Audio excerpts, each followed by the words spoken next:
Let me begin with a truth that many try to bury, but that we carry in our bones. We were never separated, not really. They tried. Oh, they tried. They dragged us across oceans. They changed our names. They sold our bodies and tried to break our spirits. They forced us to speak in tongues not our own, made us forget the songs of our grandmothers, the drum beats of our ancestors, the stories that once told us who we are. But you cannot separate spirit. You cannot unthread the root from the soil and expect it to forget the rain. We were never separated. Even when the boats came, even when the chains tightened, even when they told you that Africa was a savage land and you were better off here in bondage than free over there, I say again, we were never separated. I am here, from that soil, I am Traoré, I bring the wind of the Sahel with me, and it carries whispers of you. I walk the red earth of Mali, and hear your names in the rivers. I see your face in the market women, in the griots, who still sing the tales of resistance. I feel you in the rhythm of the djembe, in the sweat of the harvest, in the laughter of children who don't yet know how far we've come. You were not forgotten.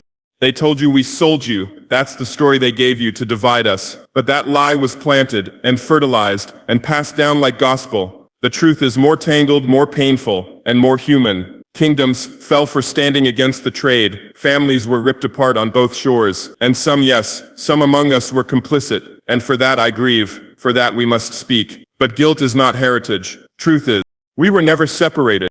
You are not an orphan of the world. You are not rootless. Africa is not foreign to you. It is not a myth. It is not a costume for a party or a hashtag in a trend. It is your mother. She bleeds for your return, not in chains but in knowing, in dignity, in power, in unity. So when I speak to Black America, I do not speak to strangers. I speak to the cousins who never came home. I speak to the uncles whose blood built empires across an ocean. I speak to the daughters of queens and the sons of warriors who were told they came from nothing, when in truth they come from everything. Do not let them sell you disconnection. Do not let them rename you again. We are one body across waters. One people split by time, not spirit. One rhythm waiting to rise again. So come in your truth, come in your strength, come in your questions, even in your rage. Come with your dreams, come with your brokenness, come with your brilliance. Because I am Traoré, and I see you. And I say again, we were never separated. Despite slavery and forced displacement, the spiritual and cultural bond between Africa and Black America has never truly been broken. This connection goes beyond geography, beyond time, and beyond the deliberate efforts to erase it. The transatlantic slave trade tried to sever our people from their roots, stripping names, languages, customs, and spiritual practices. Yet somehow, something deeper survived. Something that no whip, no auction block, no plantation could extinguish. That is the spiritual thread that still ties us together. A living memory in the soul that speaks even when the history books are silent. You see it in the way we move, the way we speak, the way rhythm lives in our bones. You see it in how we grieve, how we celebrate, how we gather. Even when the language changed, the code remained. Call and response in the Black church echoes the call and response of African rituals. The drum beats that were once outlawed because they were feared as instruments of rebellion found their way into blues, into jazz, into hip-hop. The ancestors found new ways to speak. In the face of unimaginable trauma, our people carried forward fragments of the old world in their spirit, and over generations, those fragments became traditions, became culture, became survival. There is no clearer evidence of this unity than the resilience of Black identity in America, a resilience born of pain, yes, but also of memory. Even if that memory was buried deep, even if it came in dreams or in unnamed feelings, it was there, a sense of something more, a longing that didn't always have words, a pull towards something lost, yet never fully gone.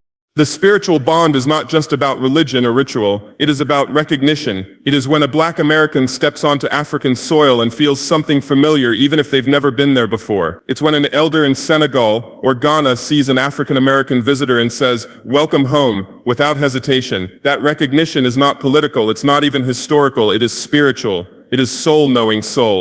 Even in times when Africa was painted in Western narratives as a land of savagery or despair, many Black Americans still instinctively looked back toward it for understanding. Leaders like Malcolm X, W.E.B. Du Bois, and Maya Angelou felt that spiritual call and followed it across the water. And when they arrived, they were not met with foreignness, they were met with echoes. Not every echo was easy. There is pain in reunion too, but the fact that the bond could still be felt after centuries of separation shows that it was never truly severed.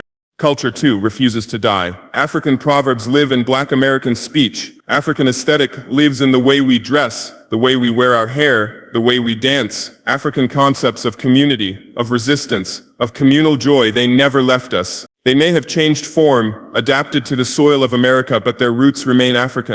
And what does this tell us? It tells us that no system, no institution, no empire has ever been strong enough to erase who we are. It tells us that the connection between African and African American identity is not something we need to create, it is something we need to remember. We were scattered, yes, but not lost. The bond was never broken. It simply waited for healing, for truth, for time. And now in this generation, we have the chance to answer that call with full awareness, to say clearly, proudly, and with open arms, we were never separated.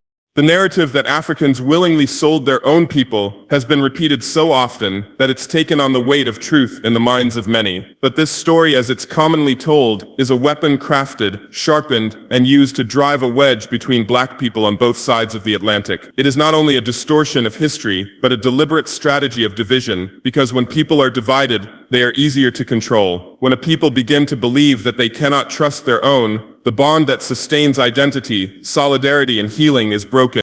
What they don't tell you in school is how complex the situation really was. Africa was not one single nation, and it wasn't governed by one unified people. There were kingdoms, empires, and communities with their own interests, their own politics, and their own internal struggles. The slave trade came into these dynamics like a foreign disease, manipulating, exploiting, and inflaming tensions that already existed. European traders came not just with chains and guns, but with calculated strategies. They didn't just take people, they changed systems. They used bribes, threats, and warfare to turn Africans against each other. And where there was resistance and there was plenty, they crushed it, or they bypassed it, making deals elsewhere. Yes, there were African leaders who participated in the trade, who made choices that history will never absolve. But to say that Africans sold their own people is an oversimplification that ignores both context and intent. Many of those who were sold were prisoners of war, criminals by the standards of local laws, or members of rival ethnic groups. In the worldview of many of those societies, own people meant something different than it does today. And in many cases, Africans did not fully understand what kind of slavery was being created across the ocean. Slavery in Africa was not race-based, and often it was not for life. It did not involve the total erasure of identity, language, and family. The Atlantic slave trade, however, was something else entirely. It was racialized, industrialized, and genocidal. It was not merely labor, it was dehumanization. The scope and brutality were unlike anything the African continent had seen. But that part of the story is often erased, especially in the West. Why? Because it serves a purpose. If African Americans believe that Africans betrayed them, it becomes harder to build bridges. If the descendants of the enslaved grow up believing they were hated and discarded by their ancestors, then the idea of reconnection becomes painful, even offensive. And for Africa, if the descendants of those who were sold believe only in betrayal, they may not see the shared suffering, the shared resistance, or the shared struggle for dignity and liberation. It is time to dismantle the myth. It is time to understand that history is not black and white, that human beings are complex, and that colonial powers knew exactly what they were doing when they planted seeds of mistrust between us. The truth is painful, but it is not hopeless. It is a truth that includes resistance, African communities that hid people, that fought against slave raids, that tried to warn others. It includes Black American resilience, the way enslaved people kept their cultures alive in secret, passed down songs, stories, and prayers that reached across oceans. The truth is not a wall, it is a path forward. We can't afford to let historical lies keep us apart any longer. They were meant to divide, but we are stronger when we understand the full picture. Not to excuse, not to forget, but to begin again. The chains may be gone, but their echoes remain. It is our job to break the silence, to speak across the ocean, and to remember that what was broken can still be mended if we choose truth over division. Africa does not see Black Americans as outsiders. That idea that you are somehow foreign to the land where your roots began is a product of distance, time, and the lies told between them. But in Africa, in the villages, in the cities, in the hearts of many, your presence is not forgotten. Your legacy is not erased. Your spirit still echoes across the continent, not as a shadow, but as a living memory. Africa remembers you. When you walk the streets of Accra, Dakar, Lagos, or Bamako, and people say, "Welcome home," it is not a polite gesture. It is not marketing. It is recognition. It is the soul reaching across centuries to greet what was taken but never lost. There is something deeply spiritual in that moment, a sense that what has long been separated by oceans and violence, is now standing face to face, trying to remember how to speak in one voice again. The drums still speak your name. The elders still tell stories that carry your rhythms. In ceremonies, in dances, in lullabies sung to children at night, there are fragments of you. These are not ghosts. They are pieces of your presence that survived, passed down from generation to generation, even when no one could explain how they got there. A melody, a phrase, a movement, remnants of a people taken, yet never forgotten.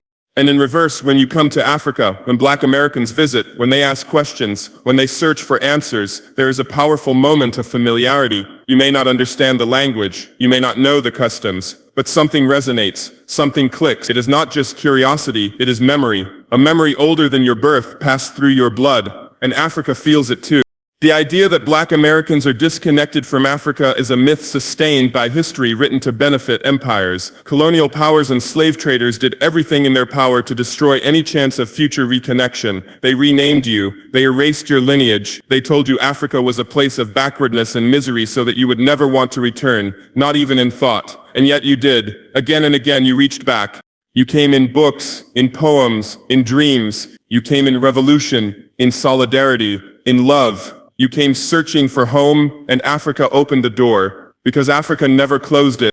This is not to say that every encounter is easy. Reconnection is a process, and it can be messy. There are wounds on both sides, misunderstandings, grief, anger, even shame. But underneath that is something real and unbreakable. Recognition. Africa sees you as a part of her body that was torn away, but remains part of the whole. And she mourns what was done, she celebrates what you've become, and she holds space for who you are still becoming. In recent years, this recognition has grown even louder. Ghana's Year of Return in 2019 was not just a symbolic gesture, it was a national invitation, a hand extended from the past to the future. Countries across the continent are making efforts culturally, legally, and spiritually to say clearly, we see you and we remember. You are not a guest in Africa, you are family. You are not a stranger, you are kin. And when you stand on African soil, something ancient stirs. You may feel it in your chest. You may not have words for it, but it's real.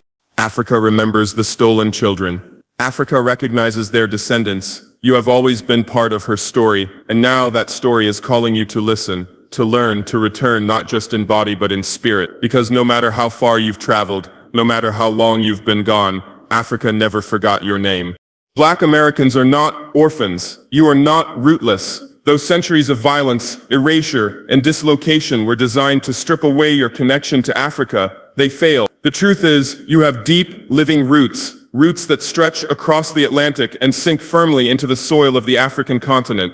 They are not mythical. They are real. They may be hidden by time, tangled by pain, or obscured by propaganda, but they are still alive, and they are yours. The narrative that Black Americans are somehow disconnected from any place of origin, that you were simply cut off and adrift, is a lie crafted to rob you of identity. It was a necessary lie for those who wanted to make you feel less than human, who wanted to control you, who wanted to make you forget who you were. If someone sees themselves as without a history, without a homeland, and without a people, they are easier to shape, easier to dominate. That lie has been passed down through textbooks, media, and even through generations of silence. But the truth has never disappeared. It has just waited for you to ask, to seek, to remember. Black America's story did not begin on a slave ship. It did not begin on a plantation. It did not begin in chains. Your story began in the rich lands of West Africa, in great empires like Mali, Songhai, Dahomey, Oyo, and Ashanti. It began in villages where griots told stories, where artisans carved meaning into wood and metal, where children learned the ways of their ancestors, where gods and spirits walked close to the people. These were not places of savagery. These were places of civilization, culture, wisdom, and complexity. When your ancestors were taken, they carried more than just their bodies across the ocean. They carried their knowledge, their faith, their strength, and their memory. That memory may not have survived in names or documents, but it survived in your music, in your food, in the rhythm of your speech, in the way you celebrate, mourn, and fight. It survived in your resilience, and that memory has kept the root alive, even when it was buried deep beneath the concrete of American oppression. To say that Black Americans are rootless is to deny this truth. It is to accept a version of history designed to make you feel like you don't belong anywhere. But you do. You belong to a lineage of survivors and creators. You are the descendants of people who endured the worst and still found ways to sing, to dream, and to build. That kind of spirit doesn't come from nothing. It comes from somewhere. and that somewhere is Africa. This is not romanticism. This is reality. And in this time, it is more important than ever to reclaim that reality, because identity is power. When you know where you come from, you walk differently, you speak differently, you resist differently. You are no longer a question mark. You are a statement. Africa does not see you as lost. She sees you as part of her diaspora, scattered, but still hers. The bloodlines are there, the cultural echoes are there, and the spiritual ties are unbroken. Your story is not incomplete. It's continuing, and part of that story is rejecting the labels you've been given, labels like stateless, disconnected, or inferior. You are none of those things. You are a tree with deep roots and strong branches, still growing, still reaching, still bearing fruit. You are not an orphan. You are not a stranger to this world. You are not the leftovers of history. You are its beating heart. And Africa remembers. She always has. Now it's time for you to remember too. Unity and healing require truth, not shame. That truth includes the painful parts, but the parts we sometimes avoid because they cut deep. But avoiding them doesn't bring us closer. Silence doesn't heal wounds. Denial doesn't restore trust. To build anything strong between Africa and Black America, we must look at the full picture of our shared history, not with blame, not with shame, but with honesty, compassion, and the commitment to move forward together. Part of that truth is this: some Africans were complicit in the transatlantic slave trade. That's not a myth. It happened. Certain leaders, kingdoms, and individuals participated. Some made deals, some benefited. Some turned their backs on their neighbors, others justified it according to their own traditions or for political survival. That's a hard truth, but it's also not the whole truth. And it's not a reason to abandon each other. When we tell only that one part, that Africans sold their own, it becomes a tool of division. It allows people to assign all the guilt to Africa and walk away. It also allows others to feel ashamed of their heritage and distance themselves from the continent altogether. But both reactions miss the point. The purpose of truth is not to push us apart, it's to bring us together through understanding. The transatlantic slave trade was not just a series of isolated deals made by greedy kings. It was an orchestrated system of destruction driven by European empires, fueled by global markets, and sustained through manipulation, violence, and systemic breakdowns. The scale and brutality of what was done to African people, both those who were taken and those who remained, was unlike anything the continent had ever faced. Kingdoms fell, families were ripped apart, communities were destabilized, and yes, some within Africa made choices that history must hold accountable, but many others resisted, many others mourned, many others tried to fight back. We must make space for all of that, for the anger, for the grief, for the complexity, and most importantly for the connection that still exists, waiting to be made whole. When we talk about African complicity, it's not to shame today's African people for the actions of those who lived centuries ago. Just as Black Americans are not defined by slavery, Africans are not defined by that chapter of betrayal. But if we are going to move forward, we have to be willing to say what happened. We have to be able to sit in the discomfort and still say to each other, I see you, I hear you, I still want to build something with you. Healing requires that we don't turn our backs on one another when the truth hurts. It means we lean in even when it's hard. It means we recognize that history was shaped by forces meant to divide us, and we refuse to keep playing those roles. We do not inherit shame. We inherit the responsibility to do better with what we know now. Reconnection isn't about pretending the past was simple. It's about accepting that it was not, and deciding that we want something different now. It's about asking tough questions without assuming the worst. It's about holding each other accountable with love, not condemnation. And it's about remembering that we share more than pain. We share resilience, creativity, brilliance, and the potential for something powerful. Truth is the only foundation strong enough for real unity. It gives us clarity. It gives us grounding. And if we choose it not to punish, but to understand, we can build a bridge wide enough for all our stories and strong enough to carry generations forward. We can't heal what we won't face. But if we do face it, together, healing is not only possible, it's inevitable. The call is not for return in the literal sense. No one is asking Black America to abandon their homes, histories, or lives in the United States and come back to Africa to start over. That idea is too simplistic and misunderstands both the reality of the past and the possibility of the future. What is being asked, what is being offered, is something deeper, something more powerful. It is a call for reconnection. This reconnection is about identity. For too long, Black Americans have been told that they are disconnected from the world, from heritage, from any meaningful sense of where they come from. Slavery erased names, families, tribes and languages. It replaced ancestry with numbers, stories with silence. But even through that erasure, something remained, a memory that could not be fully destroyed, a cultural residue that lived on in spirit, in movement, in rhythm, in resistance. That memory points back to Africa, not in longing for the past, but in recognition of self.